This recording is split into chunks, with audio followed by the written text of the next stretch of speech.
everyone, it is Miss M on this beautiful Sunday. I hope everybody is feeling blessed. I hope you are staying strong. I just hope that we're grateful in whatever situation we're in, because at the end, everything has a reason, a season, and so that's how I look at things in regards to narcissistic abuse. I was a victim of that. I still don't think that the narc knows that they actually suffer with that, but a lot of times that's the case because they're too, um, big-headed to really see outside of themselves, and that's unfortunate because ultimately they have to pay. I mean, that's just the law of the universe. Everything that God created is set up to do things the right and just way. So I don't worry about, being paid back or an apology, or I don't care about those things. What I care about at the end of the day is my peace of mind. And I can say that I have it. At first, I'll tell you the truth, it's still a little bit, but not as much, weird to be in a position where there's no drama. Like it's really like, okay, now what?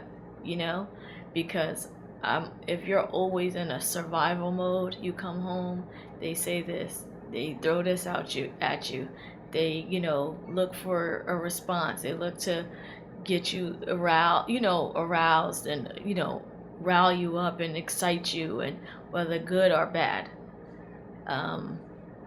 So when you come home and then this is it, you're like, okay. But that doesn't mean that I'm going to look for any problems or become the narcissist myself.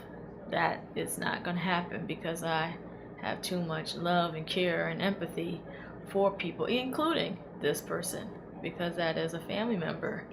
And it was difficult, breaking the chain, because that is a parent, and I have kids, so they have grandkids, but if it's counterproductive, it's not helping you, it's abusive, not to you only but your kids, and it causes your kids to disrespect you because they feel like, hey, she's doing it, he's doing it, and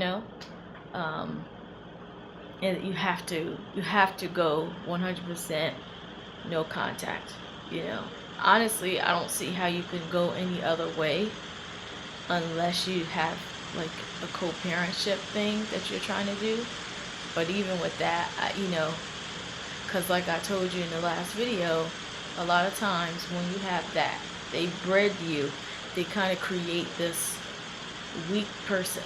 So what happens is, like for me, if it's a parent, then I get with relationships that end up being similar, So of course I have, as a single mom, I have to deal with the ex and the drama. But to be honest with you, how I've been coping with that, it has been, through the grace of God, it's been much better than ever. Because of course I wouldn't necessarily call that person a narcissist as well, but who knows. But I will say, I don't pay it any energy. I don't do, it's like, here's the phone, that's it. And of course I have to communicate at some level, but it's very, very limited. Very, very limited.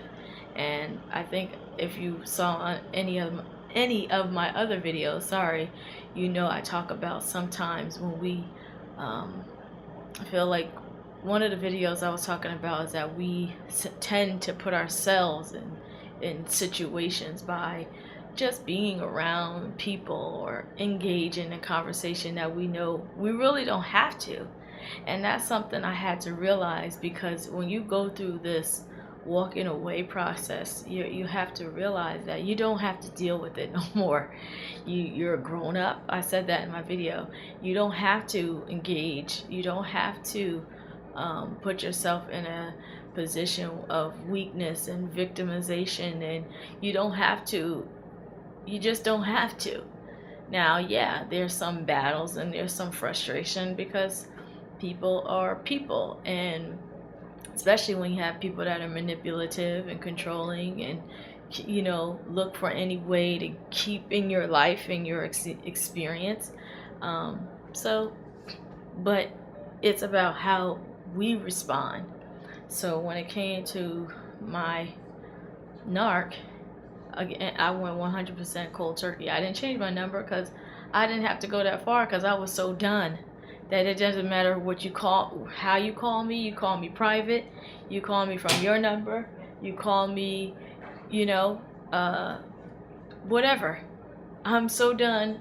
There's no response going, that I'm going to give you. There's none, because I've given you everything.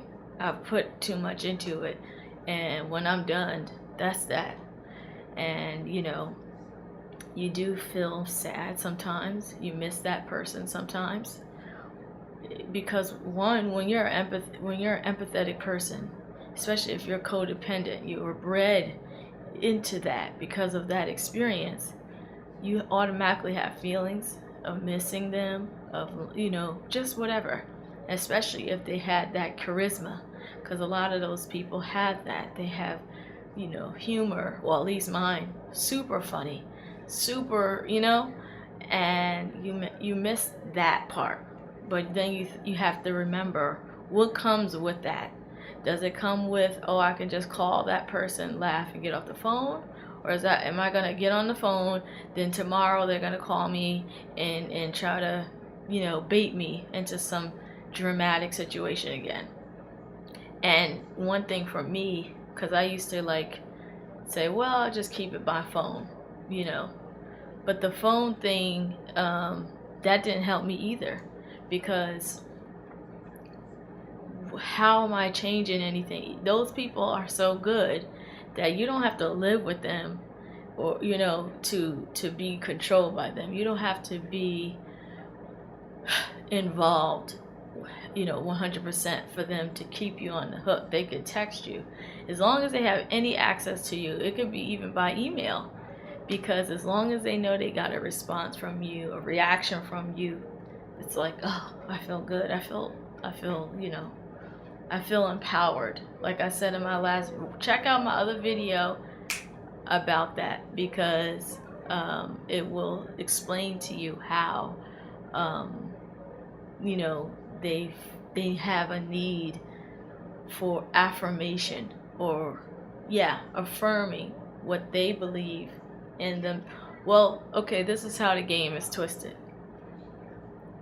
They don't believe it in themselves that they really are all special, because truth be told, if they did, they wouldn't need your confirmation, right? But they'll tell you that, hey, look at me, and they'll try to almost lie to themselves, sort of thing, like, I'm special, I'm this, I'm worth this, I'm entitled to X, Y, and Z. So they need you to affirm that. Now, you think they can't get that by an email, by a text message, by a phone call? Of course they can, because they can rile you up, they can upset you, they can make you happy, they can make you sad. Just for them, knowing they can pull those strings like a puppet is enough, you see. So I had to go 100%, and I'm so glad that God gave me the strength.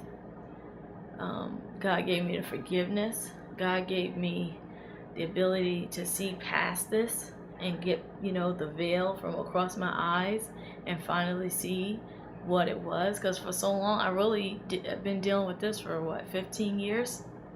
And, I never really knew, to be honest with you. I thought something had to happen to that person, because it wasn't always this way. I didn't know. So anyway, after that, I was eating unhealthy for a little bit since I moved away, but I have regained myself. If you watch any of my other videos, I started working out. I have lost 6 pounds right now. I'm super, super excited. I've been just taking care of myself. I'm a single mom, as I mentioned before. So even with that, like handling my children, getting them disciplined, doing things biblically, because that's what I follow and that's what I believe.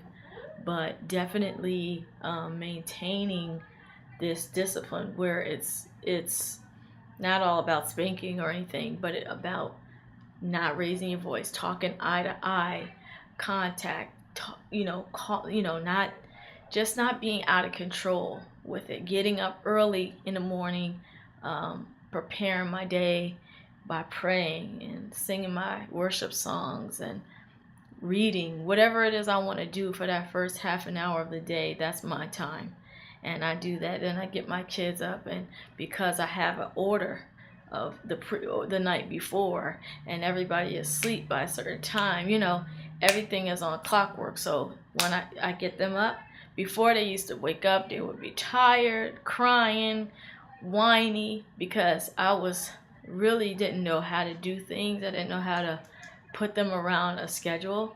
Now they get adequate sleep, which is what they need. They get the discipline, making sure, like I said, if I say something more than once, we have a problem, period. And that doesn't include physical engagement. I learned from this woman. She passed away recently, but if you need help with your discipline, and I did, please go on YouTube and search up this lady named Elisabeth Elliott. She passed away recently, I think a year ago, and she was a strong Bible teaching, just teaching of women.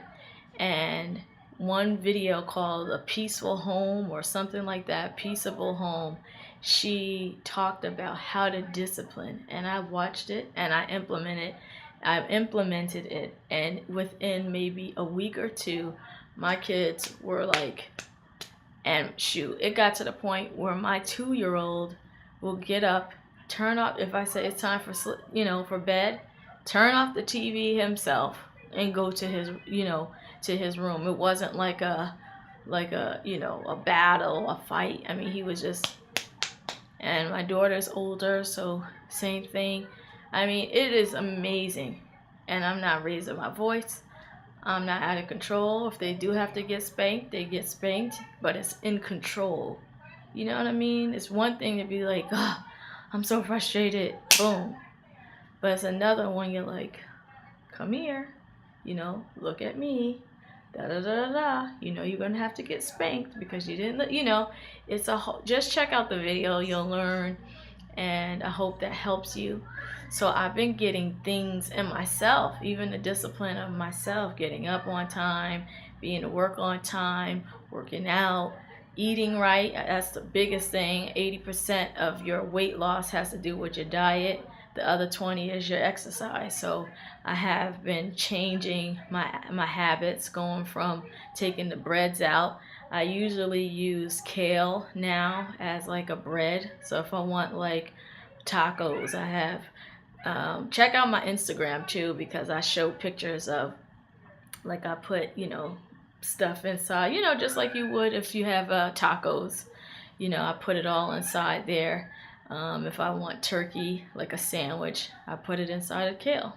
So overall, I'm feeling good, and you can too. So stay encouraged, stay positive, break free the right way. Don't do things that's going to harm you, but know that there is a light at the end of that tunnel.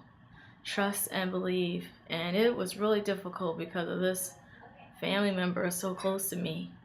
You know what I mean? But I still love her, and I wish her nothing but the best.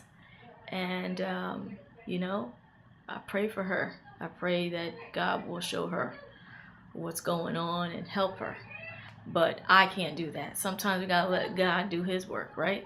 So I hope this helped you, encouraged you. Be blessed, stay peaceful, and talk to you soon.